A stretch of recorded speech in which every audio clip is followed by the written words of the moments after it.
일본의 중앙은행 엔화를 발행하는 뱅크 오브 재팬의 성립과 이 러일 전쟁에서 일본이 로스차일드한테 대출을 받은 과정에 대해서 얘기해 보려고 하는데요. 우선 일본의 중앙은행, 일본은행이라고 하죠. 우리나라 중앙은행이 한국은행인 것처럼 일본은행이라고 하는데, 이 영어로 이제 뱅크 오브 재팬, 이 일본은행은 1882년에 설립돼요. 이 일본 은행이 설립되는 과정에서 큰 역할을 한 사람이 그 차타워드 상업은행의 요코하마 지점 책임자였던 알렉산더 샨드예요. 이 알렉산더 샨드 이 사람이 이제 이 차터드 상업은행의 요코하마 지점장이었는데 이 차터드 상업은행이 나중에 이제 HSBC가 되죠. 어. 이 일본 대장성이 이 샨드한테 알렉산더 샨드한테 자문을 구해요. 자문을. 그러니까 이제 어떤 서구의 은행 중앙은행 시스템이라든지 그런 어떤 금융 방식에 대해서 자문을 구하고 또 서양의 금융제도에 관한 해설서 집필도 의뢰해요. 책 집필도. 그래서 이제 그 결과 나온 책이 통화와 금융사무라는 책이고 1872년에 이제 이 책이 발행돼요. 메이지 유신이 시작된 게 1868년이었으니까 이 책이 메이지 유신 시작된 지 딱 4년 만에 나온 거죠. 메이지 유신 초기에. 그리고 이 책이 나오고 나서 딱 10년 뒤에 이제 뱅크 오브 재팬, 일본의 중앙은행이 설립되고요. 이 책에서 이 알렉산더 샨드는 이 영국의 중앙은행인 뱅크 오브 잉글랜드의 작동 방식에 대해서 서술을 해요. 뭐 국채 발행, 화폐 발행, 금리 결정, 뭐 이런 일련의 과정들이 뭐 소개되고, 이 책이 출간된 이후에 이 일본에서도 이제 중앙은행 설립의 논의가 활발해져요.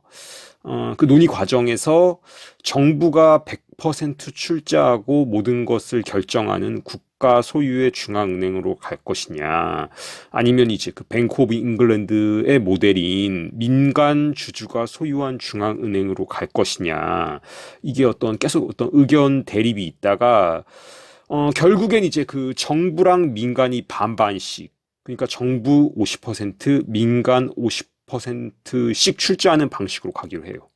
어, 그래서 한 주당 200엔, 총 2만 5천 주의 주식은 580명의 민간 주주에게 발행되고, 나머지 2만 5천 주는 정부가 출자하는 방식으로, 이렇게, 그 뱅크 오브 재팬이 성립이 되게 되고, 이 2만 5천 주의 주식, 민간인이 이제 사게 되는 이 2만 5천 주의 주식을 소유한 민간 주주 중에는 뭐 당연히 이 방식을 일본에 소개한 알렉산더 샨드랑 이 사람과 관련된 금융 쪽 사람이 당연히 있었을 텐데 이 사람들이 다 로스차일드랑 연관이 있는 사람이에요. 그렇게 보면 돼요. 왜냐면 이제 샨드랑 로스차일드가 관계가 있는 거는 좀 이따 러일 전쟁 얘기할 때 이제 나올 거예요. 그러니까 그 뱅크 오브 재팬이 50% 지분이 민간한테 정부가 50%, 민간이 50% 이렇게 뱅크 오브 재팬의 주주가 구성돼 있는데 그 중에 상당 부분이 설립 때부터 이 설립 자체를 로스차일드 사람이 해준 건데 상당 부분은 로스차일드가 아마 갖고 있을 거다. 그렇게 보이고 그러니까 일본의 중앙은행도 미국의 연준 FED처럼 민간이 지분을 가지고 있는 중앙은행인데 연준은 그 100% 민간이 지분을 갖고 있어요. 100%. 근데 이제 그것과는 다르게 일본의 중앙은행인 뱅크 오브 재팬은 일본 정부가 50%, 민간이 50% 이렇게 소유하고 있는 방식이다. 이렇고 이렇게 이제 그 1882년에 이 뱅크 오브 재팬이 설립되고 나서 20년쯤 뒤에 1904년에 이제 러일 전쟁이 터지죠. 러일 전쟁 때 이제 제이콥 시프를 통해서 로스차일드의 돈이 이제 대규모로 일본에 들어간 건 뭐 다들 아실 거예요. 이건 뭐 워낙 유명한 이야기니까. 이 돈이 없었으면 일본은 러시아를 이기기가 힘들었을 거예요. 사실은 뭐 이제 이때 당시에 1904년 이때 뭐 인구 규모로 봐도 러시아는 이미 1904년에 1억 넘었고 인구가 일본은 한 5천만 정도밖에 안 됐고 뭐 산업과 그 어떤 공업 생산력 이런 거가 이제 일본이 러시아의 한 30%요 정도 수준이었고 이게 이제 극동에서 벌어졌기 때문에 이 러시아가 시베리아까지 그 군대를 이송하는 게 그 시베리아 횡단 철도를 타고 와도 한 40일 걸렸어요. 그리고 이제 당시에 어떤 독일, 그러니까 유럽 쪽에다가 어느 정도 병력을 유지해야 됐기 때문에 대규모로 그 뽑아올 수도 없었고 시베리아 쪽으로. 그러니까 러시아가 총력전으로 하면 당연히 이기는데 이 어떤 영국의 자금 지원을 통해서 일본이 그 극동에서 결국에는 승리하게 되죠. 근데 어떤 만약에 그냥 어떤 총력전 체제로 끝까지 했으면 일본이 절대 이길 수 없는 전쟁이다. 체급이 다르다. 러시아가 훨씬 더 셌는데 또 내부적으로 피해 일률 사건이라든지 내부적으로 어떤 그 뭐 어떤 그 민중의 시위가 있고 그랬죠. 그 짜르가 있는 겨울궁전 앞에서 그러다 발포해가지고 이제 굉장히 어떤 1차 혁명처럼 발생하는데, 그러니까 이런 어떤 내부 상황 때문에 결국에 러시아가 뭐 졌다기보다는 이제 어떤 평화 협정을 맺으면서 포츠머스 조야 그렇게 끝나게 되는데 어쨌든 간에 이제 이 로스차일드의 자금 지원으로 일본이 이 전쟁을 수행할 수 있었고 결국에는 뭐 이기게 된다. 근데 이 러일 전쟁에서 일본이 사용한 전비가 청일 전쟁 때보다 9배 정도 많았어요. 당시 일본 GDP의 거의 7년치 규모. 엄청난 돈이죠. 그러니까 뭐 이게 그냥 좀 뭐 이거 적절한 건 아니지만 여러분이 좀 이해할 수 있도록 한국의 지금 GDP가 대략 2천조인데 2천조 곱하기 7이면 7년 1경 4천조잖아요. 그러니까 이 정도 규모의 돈을 이 전쟁을 치르는 데 썼어요, 일본이. 그러니까 뭐 엄청난 돈을 쓴 거죠. 그러니까 그 거의 다 국채 발행, 그러니까 그 채권 발행에서 이 비용을 마련했는데, 그러니까 엔화 국채, 그러니까 일본 국내에서 발행한 일본인 국민들한테 한 게 7,200만 파운드였고 외화 국채가 8,200만 파운드였어요. 이 외화 국채가 다 이제 영국이랑 미국에서 빌린 건데, 그러니까 대략 이 전쟁을 수행하는 데 들어간 돈 전체의 절반이 해외 차용이었어요. 어.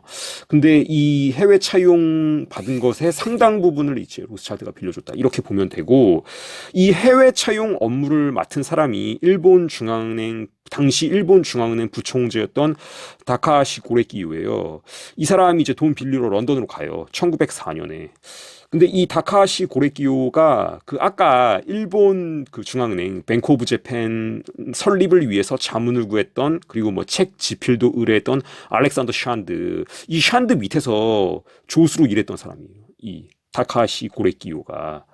그러니까 이 1870년대 초반에 이 그 샨드 밑에서 배운 사람이에요. 금융에 대해서. 이 사람이 이제 그 20년 뒤에 일본은행 부총재가 된 거죠. 그래서 어쨌든 이제 이 사람이 런던에 가는데 이 사람이 쓴 일기가 남아 있어요. 근데 그 일기에서 이때 런던에 갔을 때 쓴 부분도 남아 있어요. 이 다카하시 고레키요가 쓴 1904년 12일자 일기에 이렇게 써 있어요. 샨드 씨는 나의 요청으로 오후에 나를 만나러 왔고 로스차일드에게 좋은 인상을 심어주는 방법에 대해 이야기했다. 그리고 4월 13일 일기에는 로스차일드 가문 사람들, 나다니엘 로스차일드와 알프레드 로스차일드를 그들의 사무실에서 만났다. 이렇게 써 있어요. 이 다카시 고레키요의 일기에. 그러니까 이 알렉산더 샨드, 이 사람이 이 다카시 고레키요 일본 중앙은행 부총재가 로스차일드와 만나는데 도움을 준 거죠. 그러니까 이 알렉산더 샨드는 그 1877년에 일본에서 런던으로 이제 돌아와요. 런던으로 돌아와서 얼라이언스 은행에서 일하고 있었고, 이 사람이 러일 전쟁 때 이제 일본이 로스차일드한테 돈을 대출 받는데 뭐 도움을 준 거죠. 그리고 이제 다카하시 고레키요는 1904년에 이어서 1905년에도 이제 채권을 추가로 발행하기 위해서 또 와요, 런던에. 1905년에도 또 오는데, 1905년 7월 16일자 그 알프레드 로스차일드의 할튼 하우스, 여기에 있는 방명록에 이런 글이 남아 있어요.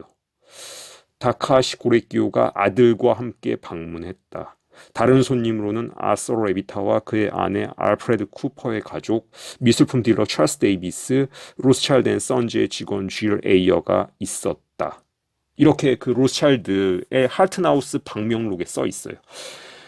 그리고 이제 이 사진이 그 사보이 호텔에서 있었던 다카시의 이 송별회 사진이에요. 왼쪽에서 여섯 번째가 이제 로스차일드고 그 옆에가 다카시예요. 어. 그러니까 엄청난 돈 대출 받아가서 이자 짭짤하게 받게 해줬으니까 송별회 잘 해준 거죠. 근데 이제, 일본은, 원래 일본의 계획은 이 청일 전쟁처럼, 이 러일 전쟁이 있어도 이기면 청일 전쟁 때처럼 배상금을 이제 왕창 받을 수 있을 거라고 이제 기대했는데, 그래서 이제 그 전쟁 배상금 받은 돈으로 채권 발행한 것도 상당 부분 갚을 수 있을 거라고 생각했는데, 이 포르츠머스 조약 협정, 여기서 이제 러시아의 세르게이 비테가 뭐라고 얘기하냐면은 그 러시아는 지금 국내 사정 때문에 전쟁을 중단하려는 것일 뿐이지 패배한 것이 아니므로 배상금은 한 푼도 줄 수 없다. 이렇게 선언을 해요. 그래서 실제로 한 푼도 못 받아요, 일본이. 한 푼도 못 받아요. 그러니까 이 러일 전쟁 때 일본군 사망자가 그 9만 명 정도 됐고 부상자가 16만이었어요. 좀 과장해서 그 일본의 그 당시에 이제 한 집 건너 한 집에 어떤 사망자나 부상자가 없는 집이 없어. 이런 얘기도 있을 정도로 일본이 이게 굉장히 출혈이 컸던 전쟁이에요. 뭐 빚도 엄청나게 졌지만 사상자도 많았고 근데 이제 러시아가 배상금 줄 수 없다. 그래서 못 받았어요. 실제로 못 받았고, 근데 이제 그 조선에 대한 어떤 조선에 대한 우위는 인정받았고, 그다음 이제 사할린 섬의 남부 정도를 할양해 줬죠, 러시아가. 근데 이게 흘린 피나 지게 된 빚에 비하면 좀 일본 어떤 그 국민들은 받아들일 수 없는 그런 어떤 조건이 그래서 일본에서 엄청 반발이 심했어요, 이때 그 이 포츠머스 협정에 대해서. 근데 어쨌든 간에 이제 이 전쟁의 결과로 일본 정부 8년치 세입을 넘는 부채를 지게 돼요. 일본 정부 8년치 전체 세금 수입을 넘는 부채를. 그러니까 이제 빚에 코가 꿰이게 되는 거죠, 일본이.